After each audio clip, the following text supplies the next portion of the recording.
Alright guys, I want to get started by reviewing some information that we found chapter 1. A lot of this is in chapter 2. Some of the things that I want to look at here, one of the things is the basic accounting equation. Now that basic accounting equation that we are going to be looking at is going to be that assets equal liabilities plus your owner's equity. One of the other things that I need to make sure that you understand is our expanded accounting equation. Now with our expanded accounting equation, we start out with our basic equation, which is assets equal liabilities plus owner's equity. We add revenue and we subtract expenses. And so that is that expanded accounting equation. Now you will need to know both of these. The other thing that you have to know is that owner's equity is made up of two different accounts.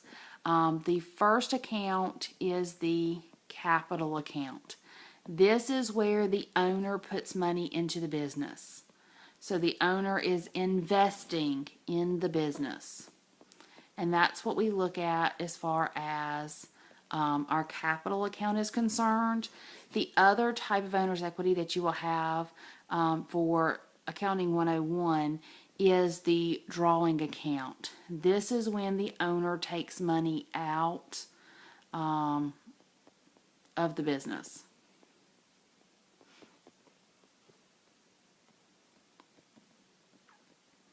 So those are some of the basic things that you have to know in going into this information. Some of the other things that you have to know are the basic statements and the order in which these statements are prepared. The first statement that you will prepare is called the income statement. The income statement is also known as the profit and loss statement. This is going to include revenues and expenses.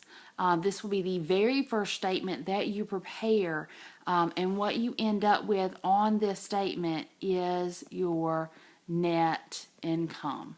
Once you find your net income, you then can move forward and you can prepare the statement of owner's equity. The statement of owner's equity looks at the change in equity. So you will start out with your beginning equity balance. You would then add any capital contributions that the owner has made. You could add any net income that the company has made. You would subtract out any drawings that the owner has taken out of the company. You would also look at subtracting out if you had a net loss, that would have to be subtracted out. And then you would get your ending capital balance. Once you have your ending capital balance, you can then go in and prepare the balance sheet. Now, the balance sheet is what we oftentimes refer to as a snapshot of the company. So this is one moment in time. It's like taking a picture, and so it's just a snapshot of the company. So it's going to be for a specific date. So it's going to be a date in time that we look at when we start looking at the balance sheet. The balance sheet is made up pretty much of that basic accounting equation, in that you will have assets on one side of your balance sheet, and on the other side of your balance sheet is going to be your liabilities and your owner's equity. These items have to equal. All right, your assets have to equal your liabilities and your owner's equity. They have to balance out. All right, so we do want to make sure that everything is balancing out. And so those are those basic statements that you are going to be looking at and going to be using. When we look at all of this information, we've gone through, we've looked at account classification, we've looked at statement classification. We now have really gone through and looked at some of the other information that's important as far as basic accounting equations, what is owner's equity, what are those basic statements. At this moment, we then have to move from looking at things and look at the actual accounting process. So when we look at this accounting process, we are only going to start it with Chapter 1 and Chapter 2. With the accounting process, what we are going to start with first is we have to go in and we have to analyze transactions. In this analyzing of transactions, we have to look and see first what accounts are involved. Now, for every transaction, we have to have at least 2 accounts. All right, so at least 2 accounts. So what accounts are involved? That is one of the things that we look at when we get into analyzing transactions. After we figure out what accounts are involved, we then have to make sure that we understand and that we know the classification of the account. So we need to classify the account because it's very, very important when we get ready to go to the next step, which is journalizing, that we know what type of account they are. Is it an asset? Is it a liability? Is it a capital account? Is it a drawing account? Is it revenue? Or is it an expense? Those are things that we have to know, because in our analysis feature, we then have to look at what is happening to it. Is it increasing or is it decreasing?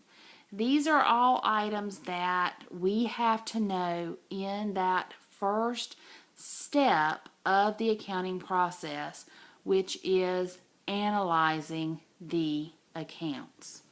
Once we know what accounts are going to be used, and we also know what they're classified as and whether they're increasing or decreasing, we can then decide if the accounts are going to be something called debits or credits.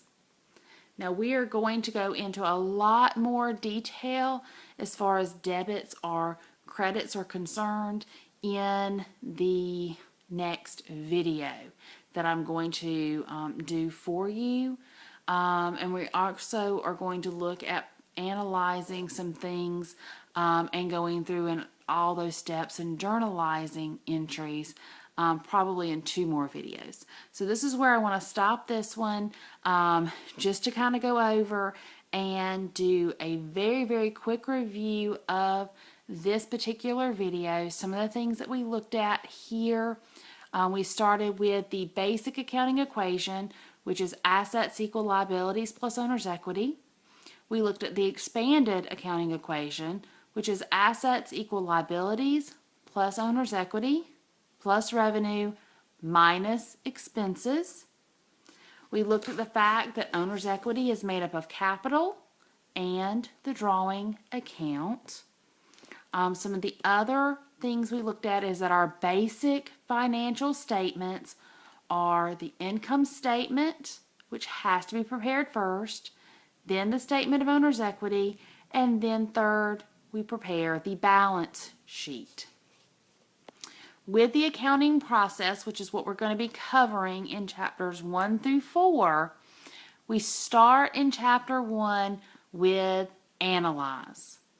Remember, those things that we have to look at is what accounts are involved, and there has to be at least 2 accounts involved for every transaction. We have to know how to classify the accounts that are involved. We need to know, did the balances increase or did they decrease? And then we will find out if it is a debit or a credit. And those are the steps in the analysis process. So until next time.